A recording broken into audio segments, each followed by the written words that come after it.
쉼터는 오산시에 있어요. 목사님 댁은 이제 예, 오산대 역 앞에서 쉼터는 오산시청 뒤에 있습니다. 저는 그 난민과 관련해서 비전문가입니다. 그런데 이 자리에 난민의 주제로 이렇게 서 있습니다. 원래 연초에 연중계획이 벌어졌습니다. 지난 반년간 도대체 무슨 일이 벌어졌는지 제가 어제 새벽 2시까지 이 원고를 정리를 했는데 바로 오늘도 보내야 됩니다. 이 원고는요 12월 4일날 NCC 한국기독교교회협의회 주최로 4대 종단이 모여서 난민과 이 종교 역할에 대해서 하는데 개신교 대표가 제가 됐어요. 저도 잘 모르겠어요. 제가 그 전화가 왔는데 난 비전망가인데 왜 나한테 왔나 할 사람이 없대요. 참 기가 막히고.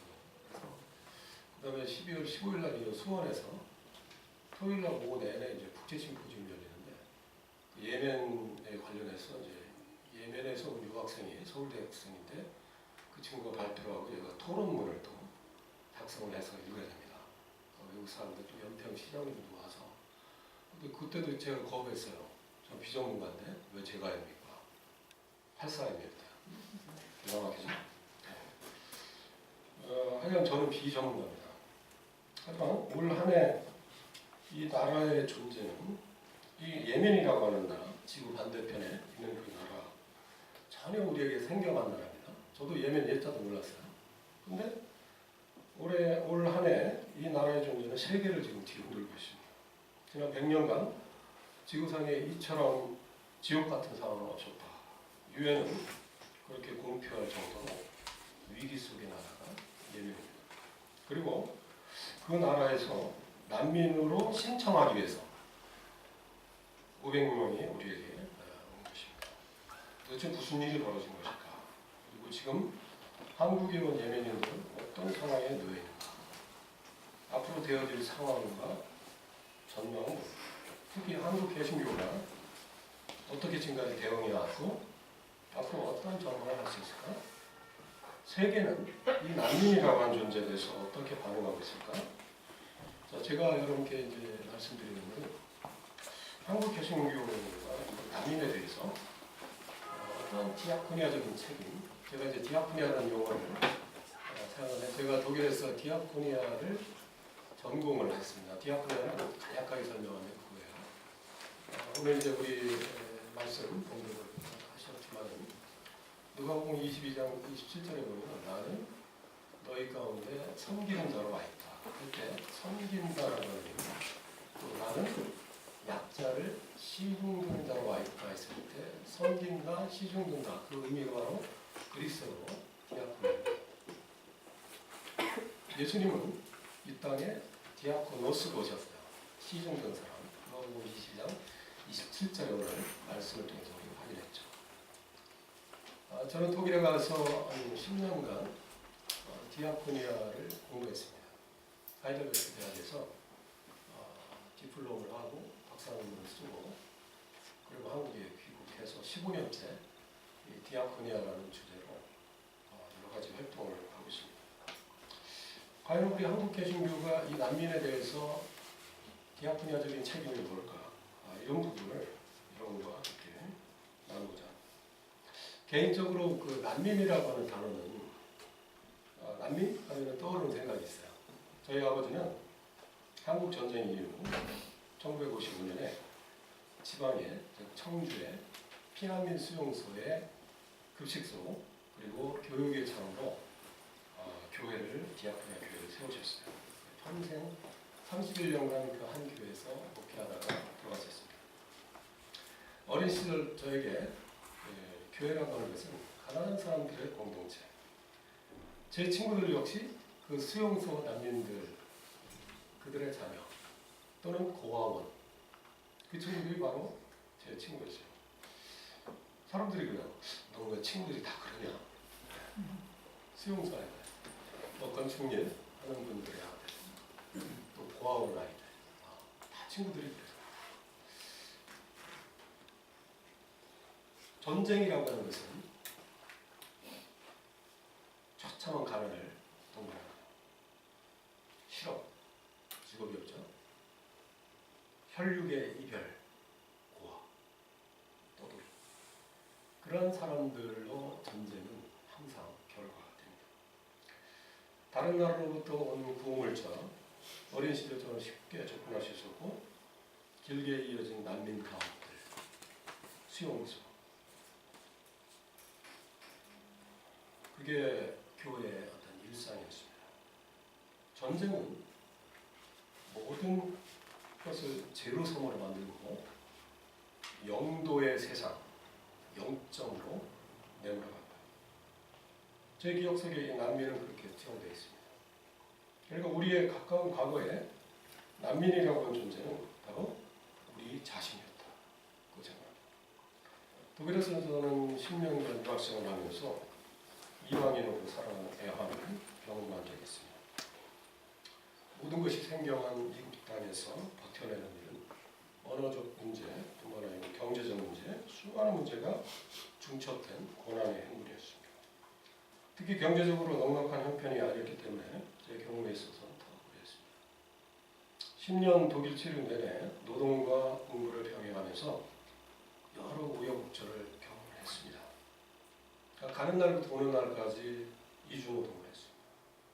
잊혀지지 않는 사건 중 하나는 처음에 기거할 방을 구하는 문제였어요. 이방인으로서 부딪히는 문제는 당연히 피부색이었습니다.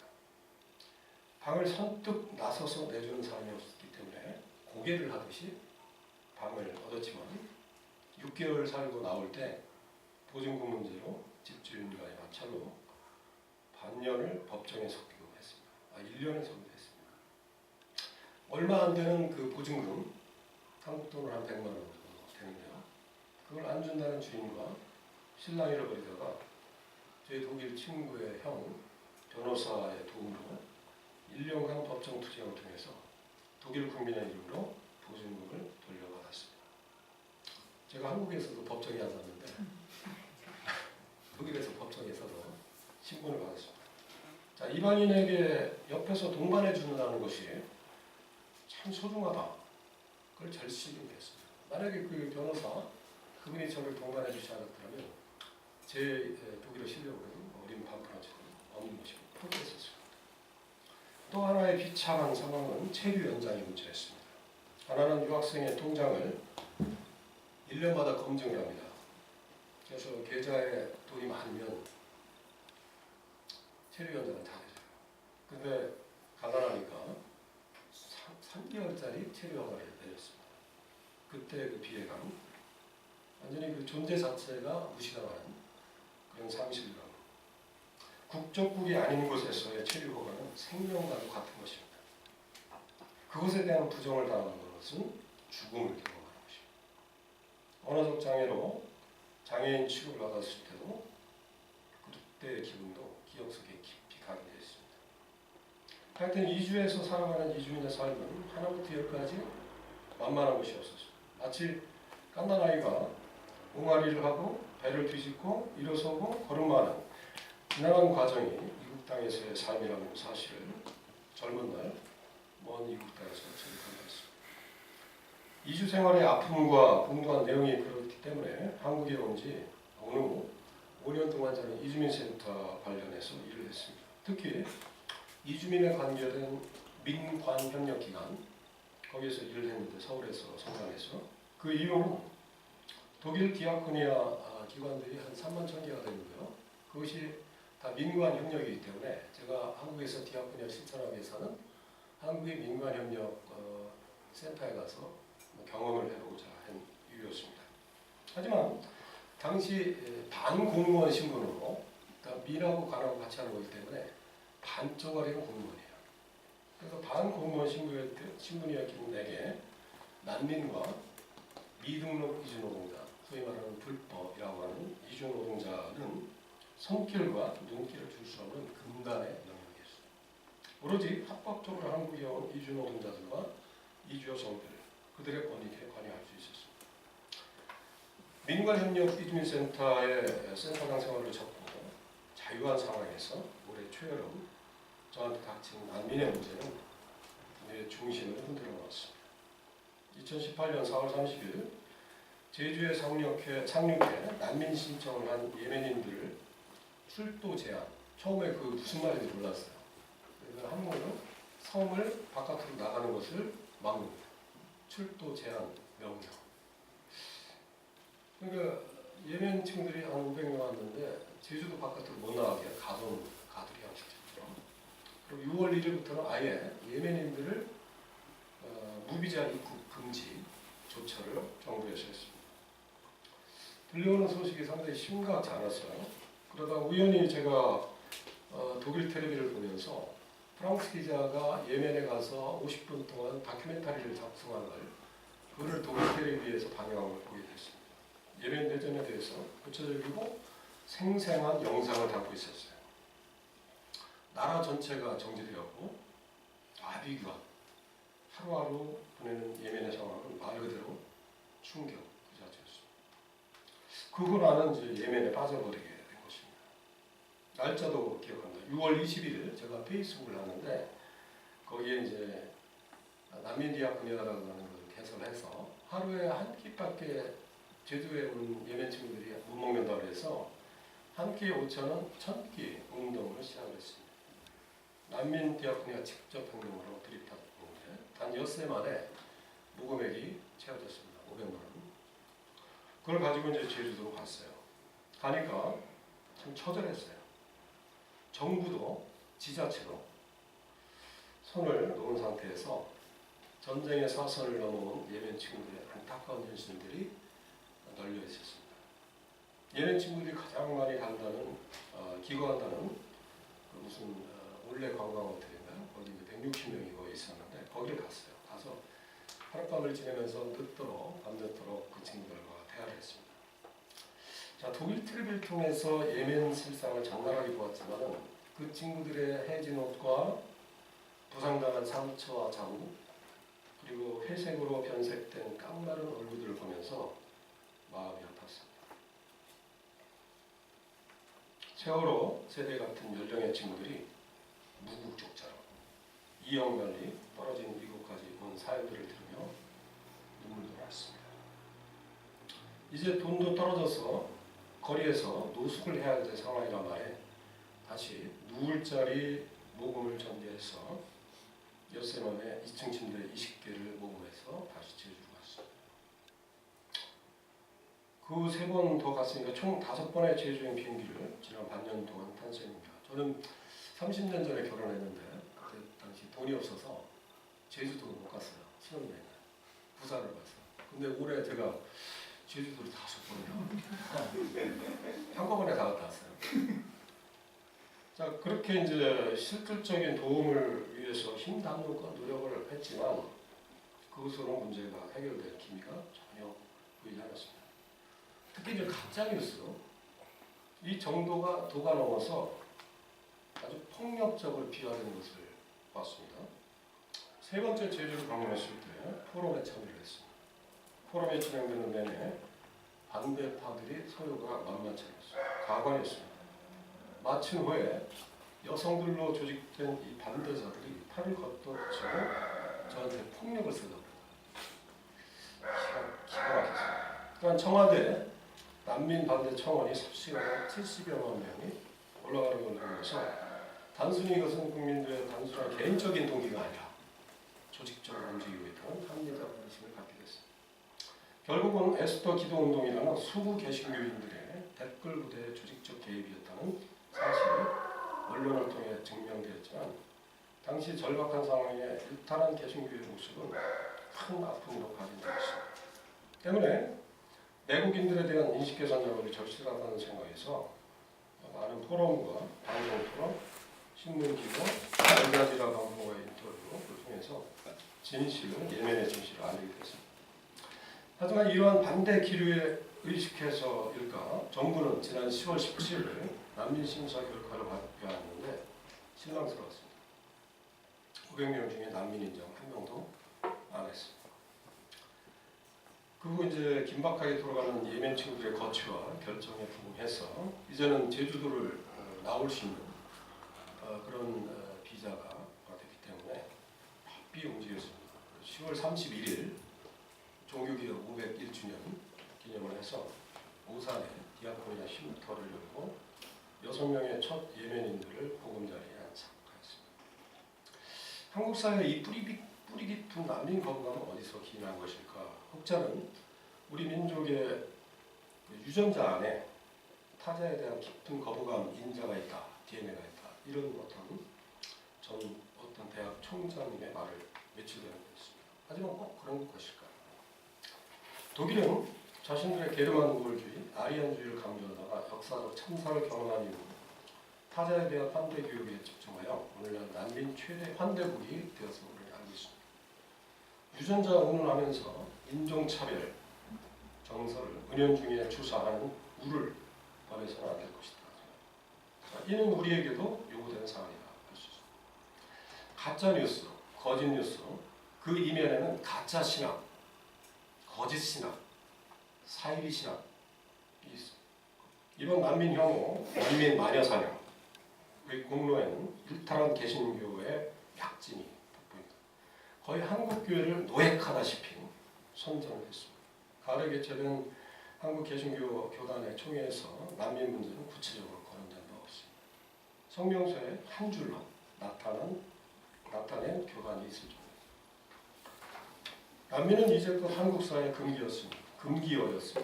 교회마저 예외는 아니었습니다. 특히 이번 예멘 사태는 이슬람과 무슬림에 대한 거짓 정보, 뉴스에 힘입어 난민 문제에 대한 무관심과 혐오로 일관하였습니다. 마르틴 루터가 500년 전에 기술한 교회의 바벨탑 포로라는 문서를 통해서 당시의 교회의 상태를 비판한 것이 단지 옛날 얘기가 아니고 21세기 백주에 한국에서 벌어진 것입니다. 여기에는 에스더 기도운동이 주도적이었는데 일자는 저는 물음을 제기해봅니다. 에스더 기도운동이라고 하는 특정한 단체만의 문제인가? 성소수자, 동성애에 의한 난민, 무슬림, 이슬람에 대한 무차별 혐오와 반대, 배제. 그 뒤에는 수구 정치 세력과 수구 개신교의 암묵적인 동거가 있었다는 합리적 의심을 갖게 됩니다. 이 특정한 단체만이 연루된 것이 아니라 개신교의 우월주의에 빠진 상당수의 개신교인들이 암묵적으로 이러한 배제와 혐의에 동의한 것이라고 생각합니다. 마치 한나 아렌트가 말한 악의 평범성, 그것이 지난날 이 땅에서 진행된 것이라고 생각합니다. 한국 개신교는 지난 130년간 근본주의 신학의 포로가 되어 비정상적인 유사개신교의 형태에 익숙해져 있습니다. 이번 제주 예멘 사태가 전개되면서 초반부터 개신교 교회는 다른 어떠한 종교보다 극단적인 혐오와 무관심 정서를 유지하였습니다. 그 이면에는 신학이 있었습니다. 약자를 사랑하고 연대하는 신학이 아니라 배제하고 혐오하는 신학이 그 저변에 강하게 흐르고 있음을 쉽게 감지할 수 있었습니다. 저는 초기에 제주를 방문했을 때 제주 교회 지도자분들께 한 교회나 여러 교회 시차를 가미해서 예멘 친구를 돌보는 것을 제안한 바 있습니다. 지역의 문제는 지역에서 풀어내는 것을 원칙으로 저는 제주 도지사까지 만나서 면담하기로 했습니다. 개신교 집사의 그는 반대편을 인식해서 시민들이 앞장서면 돕겠다 이러한 말만 반복했습니다. 하지만 정부와 지자체가 선제적으로 임시 주거 공간을 마련하고 난민 심사 진행 과정에 시행착오를 마련하지 못한 점이 아주 아쉽게 남아 있습니다. 자꾸 필자라네. 이게 오늘 보낼 것 같아요. 저는 세계 공영 상황에 적절히 대응하지 못한 한국 사회의 무덤을 들여합니다. 소위 골든타임이라는 게 있죠. 4년 전에 세월호 참사를 생각하면 아직도 그 골든타임에 대응하지 못한 우리 안타까움이 밀려옵니다. 골든타임은 때가 있는 것이고 자, 예멘 상황을 적시하면 어린 아이들도 공감합니다. 아까 이거 어린아이들 예멘에 대한 정확한 상황을 알려주면 어린아이들도 마음을 그냥 가만히 있을 수가 없어요. 예멘은 내전이 격화된 2015년 이래 5만 명에서 6만 명이 사망했습니다. 시민들이요. 그리고 200만 명 정도가 삶의 터전을 잃고 19만 명 정도가 나라 밖으로 몸을 피했습니다. 예멘에 있으면 정부군이나 반군에 끌려가요. 총을 맞이가 돼요. 그리고 여기 나온 친구들은 거의 젊은 친구들이에요. 세월호 세대들. 거기 있으면 죽으니까. 19만 명이 지금 나와 있습니다. 2,900만의 인구 중에서 4분의 3인 2,200만 명이 외부의 식량 지원에 의존하며 살아갑니다. 그중 800만 명이 아사 위기에 처해 있고요. 콜레라로 100만 명이 감염이 되어 있는데 병원은 마비가 되어 있습니다. 현재 예멘 상황은 유엔 발표대로 지난 100년 이래 지구상의 최악의 인도주의적 참사지역이다. 이렇게 말씀드릴 수 있습니다. 그렇다면 이런 질문을 해요. 예멘은 왜 그렇게 됐을까요? 아주 평화스러운 나라였습니다. 원래 그 시바의 여왕 아시죠? 솔로몬이 그 시바의 여왕한테 넘어가서 그죠? 썸을 탔었죠. 그래서 그 시바 여왕이 다시 들어와서 예멘을 그 기독교 국가로 만들었어요. 그 당시에는 유대교였죠. 그만큼 이 시바의 여왕이 그 예멘 출신입니다. 그 친구들 그 이름 들어보면 이스마엘도 있고요. 그 아랍어가 우리 히브리어하고 비슷해요. 그 요새 제가 아랍어를 좀 배우고 있는데 이거 아세요? 아살렘 알라이쿰? 네, 여러분에게 평화가 이렇게 살렘이 뭔지 아세요? 히브리어로 살렘 샬롬입니다. 비슷하죠? 그러니까 히브리어하고 아랍어는 사중관계예요. 그만큼 이 예멘 친구들은 제가 이렇게 보니까 참 순박해요. 술도 안 마십니다. 그리고 자기 몸을 신체를 노출하기를 굉장히 꺼려하고 특히 여성들은 눈만 놓고 눈만. 그런 친구들이 어떻게 테러가 아닙니다. 지금 사우디와 이란이 그 예멘이라는 나라에 가서 막 로켓 쏘고 미사일 쏘고 막 통일하고 자기들은 싫다는 거예요. 그 나라, 그 평화로운 나라 한순간에 나라가 정지된 그 이면에는 아주 복잡한 인과관계가 있습니다. 예멘은 왕정을 뒤엎고 공화정, 리퍼블릭, 우리 한국이 리퍼블릭 코리아죠. 공화국을 만든 아랍에서 아주 유일한 국가입니다. 1962년 제가 태어나던 해에 공화정이 된 거예요. 리퍼블릭이. 하지만 공화파와 왕당파가 대립하게 되었고 공화파는 이집트가, 왕당파는 사우디가 지원하면서 내전으로 비화했다. 1970년 정전협정을 체결할 때까지 수십만의 사상자가 났고요. 1939년부터 영국 식민지였던 남쪽 예멘이 1967년 독립하자 남북 예멘 사이에 국경 분쟁이 생겨서 1979년 무력 충돌이 일었다. 노선 갈등과 내전으로 불붙은 결과 수천 명이 부상당하고 숨집니다. 1990년 5월 평화적으로 통일을 이룬 예멘. 하지만 지금 내전이 일어나서 남예멘은 1994년 5월에 분리 독립을 선언합니다. 그리고 북예멘은 군사력으로 제압하고 남예멘은 대항합니다. 설상가상으로 2004년부터는 북예멘에서 이슬람 시아파 반군과 정부군 사이에 내전이 발생합니다. 2011년 우리가 잘 아는 아랍의 봄. 그때 북부 시아파와 민주주의를 요구하는 시민, 남부 분리주의 세력, 동부, 남부 이슬람 무장 세력이 개별적으로 정부와 대결합니다. 4개의 전선이 형성된 셈이죠. 그래서 34년간 장기 집권하던 알리 압둘라 살레 대통령은 2012년 결국 물러납니다. 그러니까 민주화 운동이 굉장히 심하게 일어났었는데 하지만 시아파 후티 반군은 2015년 1월에 대통령궁을 점거하는 후 사우디가 주도하는 수니파 연합군이 개입합니다. 이란은 반군 쪽에, 사우디는 미국과 영국의 지원하에 무기 장비를 제공받습니다. 우리나라는 어딜까요? 우리나라는 기가 막히게도 정부군 쪽에 청와를 대줬죠. 지난번에 김종대 의원이 했죠. 우리도 여기서 뭐가 나지 않습니다. 11월 7일에 며칠 안 됐죠.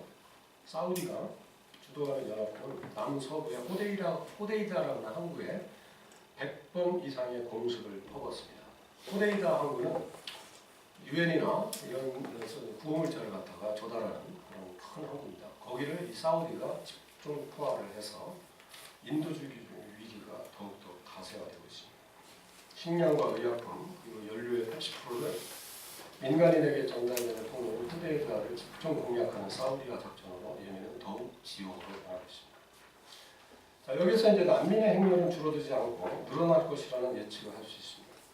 더욱이 이란에 대한 미국의 압박으로 이란마저 내전과 또 미국과의 전쟁이 시작된다면 걷잡을 수 없는 난민의 행렬이 증폭될 것이라는 전망을 하고 있습니다. 이러한 21세기의 난민 러시아의 독일 그 나라는 어떻게 했을까요? 2015년 독일은 90만 명의 난민을 수용했습니다. 저는 그해 여름 공무원들 7명과 함께 유럽 다문화 도시 벤치마킹이라는 그 여행을 갔다 온 적이 있습니다. 독일 중부 도시 하이델베르크 난민 보호 시설을 방문한 적이 있는데요. 엄청난 난민들을 받아들이는 과정에서 그 독일 사람들이 굉장히 침착하고 질서정연한 모습을 보고서 놀란 적이 있습니다. 제가 간 그 하이델베르크 난민 수용소는 3,000명을 수용했는데 전에 미국 묘대였던 데 갔다가 난민 수용소로 해가지고 거기서 난민 심사를 받는 동안에 건강 문제, 법률 문제, 그들의 어떤 심리적인 문제 이거를 조직적으로 케어하는 걸 보고서 놀랐습니다. 2016년 68만 명을 수용하고 26만 명을 인정하고 2017년 60만 명을 수용해 현재는 독일에 140만 명의 난민이 거주하고 있습니다. 독일은 가히 난민 수용의 모델이라고도 과언합니다. 전 세계 6,500만 명의 난민이 현존하는 지금 난민의 문제는 지역적인 문제가 아니라 세계의 문제라고 할 수 있습니다. 여기서 독일 개신교회 사회실천기구인 디아코니아 역할이 주목됩니다. 난민 수용소를 제가 방문했는데 거기 난민 수용소 소장이 그 독일 하이델베르크에서 디아코니아 디플롬을 같이 한 친구예요. 그 친구가 하이델베르크 디아코니아의 대표인데 난민 수용소도 그 친구가 관할하고 있습니다. 독일의 난민 수용을 맡고 있는 이 디아코니아는 개신교 디아코니아죠. 170여 년의 역사를 지닌 차이 국가의 근간을 이루고 있는 곳입니다. 바이마르 공화국 이래 민관 협력의 전통이 지속된 독일 사회국가는 디아코니아가 단연 선두에서 커다란 역할을 하고 있습니다. 디아코니아는 독일 전국에 3만 1천 개의 기관이 있고요. 45만 명의 실무자와 70만 명의 자원봉사자들이 조직적으로 움직이고 있습니다. 하지만 국내 문제뿐만 아니라 세계 본교의 문제도 깊이 있게 관여해서 이번에 갑작스럽게 발생한 난민 사태도 디아코니아가 선도적으로 직접적인 행동에 앞장서고 있다고 볼 수 있습니다. 특히 이러한 시민사회 주도적인 역할 뒤엔 국가의 보충적인 역할, 보충적인 도움 이런 것들이 체계적으로 이루어지기 때문에 가능한 것을 알아야 됩니다. 연방이나 주가 난민의 문제에 임무를 수행하고 있습니다. 이번에 제주에 있는 사태를 겪은 우리나라에서 찾아볼 수가 없었습니다. 안타까웁니다. 엊그제 11월 9일 바이마르 공화국 100주년 기념, 바이마르 공화국이 1918년에 시작이 됐는데 1918년 11월 7일 그 100주년 기념을 해서 의회에서 독일 대통령 슈타인마이어가 열변을 토하게 했습니다. 자, 이 사람이 얘기하는 그냥 제가 동영상을 봤는데 축하의 그 세레모니 축포 속에 시작한 공화국이 바이마르 공화국이 히틀러의 반기로 무너진 것을 기억해야 된다. 히틀러가 성소수자, 장애인, 유대인, 이주민, 난민 학살로 몰고 간 지난날의 역사 공화국 설립 축하 세레모니 이후에 국민들이 민주주의에 대한 관심이 식어지면서 한순간에 유대인들이나 약자들 이들을 가축을 실어 나르는 차에 가스실로 보내는 광기로 이어졌음을 기억해야 된다. 한순간이다. 그런 말을 영상을 봤습니다. 우리의 시계는 어디가 있는가? 우리는 촛불혁명의 축포가 얼마 되지 않아 반동 세력과 기득권 세력의 탐욕이 펼쳐지고 있습니다. 가관이죠. 성소수자, 난민 신청자, 이주노동자 등 소수자를 마녀 사냥하듯이 몰고 가는 광기가 우리 앞에 있습니다. 이번 제주에 온 예비한 난민들에 대한 혐오와 배제가 이를 방증합니다. 현재 한국은 이방인들에 대한 환대가 세계적으로 극히 소극적인 수준인 나라입니다. 2017년 한국 인구 대비 난민 수용률은 세계 139입니다. 2017년 난민 인정률 1.51%, 전 세계적인 평균이 24%거든요. 유럽연합이 33%, 미국이 40%, 우리는 1.5%입니다. 자, 박해받을 수 있다고 인정할 만한 충분한 근거가 있는 공포, 이것도 난민 인정으로 유엔에서는 정해놨어요. 근데 우리는 얘네는 내전이 벌어졌죠. 우리는 난민 인정을 한 명도 안 했어요. 한국 전쟁 이후 그런 참상에 국제사회가 맺은 1951년의 유엔 난민 협약. 우리 한국은 1992년에 가입을 했습니다. 그리고 2013년에는 아시아 최초로 난민법을 제정하기도 했습니다. 하지만 이번 제주 예멘 사태를 비춰볼 때 한국은 난민을 환대하는 나라가 아니라 거부하는 나라로 비칠 가능성이 높습니다. 더 나아가서 난민은 불인정하지만 가로 열고 인도적 체류 허가라는 체류 허가를 300몇 명을 줬어요. 그런데 제가 경험해본 바로는 인도적 체류 허가가 아니라 비인도적 체류 허가예요. 그냥 일만 취업을 할 수 있다는 것 외에는 사회적 보장 아무것도 없고 건강보험에 가입할 수도 없어요. 그래서 그저께 이 친구들이 이빨이 아파서 저기 어떤 의사분이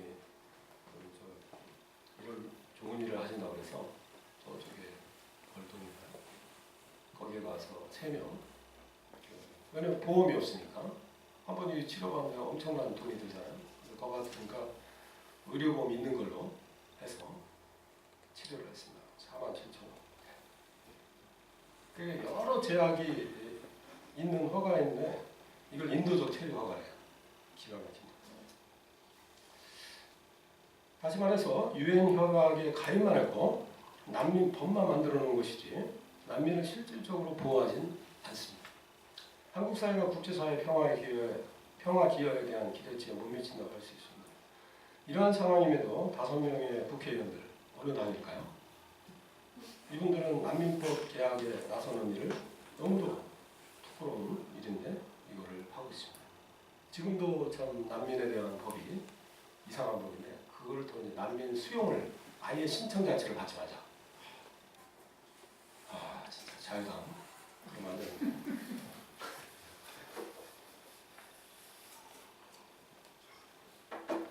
자, 교회는 어떻습니까? 난민 반대 집회에 동원된 개신교회 물결이 세상 사람들이 웃고 있습니다.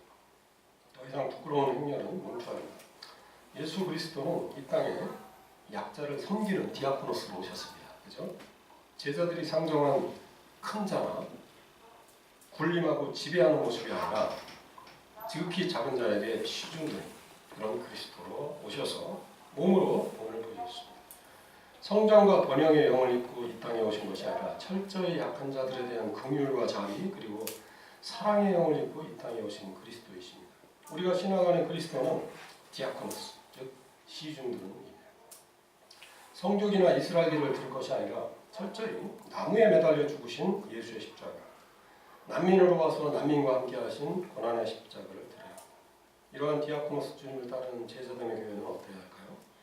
구체적으로 행동해야 됩니다. 5만 5천 개의 교회가 전국에 포진되어 있습니다. 지역에서 난민, 인도적 체류자, 난민은 800명이에요. 지금 우리 한국에 인정한 사람이. 그리고 인도적 체류자는 이번까지 해서 1900명. 그 나머지는 3만 명 정도가 거기서 제외된 사람들이에요. 그 사람들 어떻게 살아가는지 모르겠어요.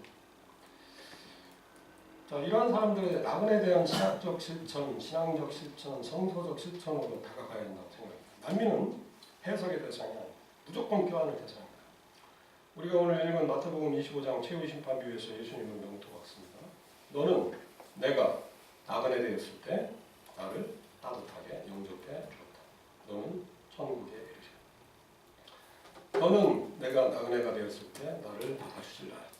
너는 영영 지옥 형벌에 처해지리라. 이 말씀에 의하면 우리가 구원을 위해서 영적인 행동을 하라는 말이 아닙니다. 단지 이 땅의 약자들, 특히 난민 처지가 되어 이 땅에 온 나그네들에게 손을 건네주고 동반하는 것, 그 이상의 것을 요구하지 않습니다. 지금 난민 처지로 배회하는 이들이 난민 인정을 받은 이들, 아까도 말씀드린 대로 800여 명과 인도적 체류자인 1,900명, 그리고 여기에서 제외된 난민 소송 단계에 있는 3만여 명의 견뎌내는 이들이 이 땅에 있습니다. 이들은 한국 사회에서 존재하지만 존재하지 않는 비존재들입니다. 어쩌면 유령과 같은 그런 존재. 버텨내는 일. 저는 난민 수용 국가 중 대표적인 독일이 난민들을 적극적으로 수용하는 이유를 알고 있습니다. 특히 개신교의 디아코니아와 카톨리크 카리타스가 적극적으로 나그네 된 난민들을 구체적으로 돌보고 있는데 그들을 움직이는 동기는 힘은 전수란바처럼 약자로 오는 그리스도, 다시 말해 난민 신분으로 오는 그리스도를 따뜻하게 맞이하는 신앙 행위이기 때문입니다. 마틴 루터는 1523년 마이스니시 공동 녹음한 규정 서문에 마태복음 25장의 최후 심판 이야기를 문자 그대로 인용하면서 명토했습니다. 지금 곤경에 빠진 이를 섬기는 것보다 더 큰 예배는 없다. 신앙과 사랑은 별개가 아닙니다. 사랑 실천은 신앙 행위에 속합니다. 한국 개신교가 이 땅의 가장 약자인 난민 처지에 있는 이들에게 다가갈 이유는 알량한 자선이나 시혜가 아닙니다. 난민으로 오시는 그리스도를 따뜻하게 맞이하는 것, 그것은 우리의 구원의 중요한 요소입니다. 기도하겠습니다. 하나님 감사합니다. 우리에게 난민으로 오셔서 난민된 자들을 함께 아파하며 그들과 식탁 공동체를 이루며 결국은 난민을 위했다는 이유로 십자가에 처형당하신 우리 주님, 당신은 이 땅에서 철저히 자신의 몸을 섬기는 자로, 시중두는 자로 살아가셨습니다. 주님을 우리는 따라갑니다. 우리가 어떻게 해야 될까요? 이 땅에 수많은 공경의 상황들이 우리 눈앞에 펼쳐 있습니다. 하나님, 당신께서 우리에게 은총을 내주셔서 우리를 그 길에 불러보셨습니다. 이 땅의 가장 낮은 자로, 어려운 자로 이 땅을 방문한 나그네들에게 우리가 다가가서 손을 건네주길 원합니다. 날씨가 점점 추워집니다. 저들이 골목 구석구석에서 헤매고 다니는 그런 모습들, 우리가 달려가서 그들의 손을 잡아줄 수 있도록 인도하여 주옵소서. 예면에 평화가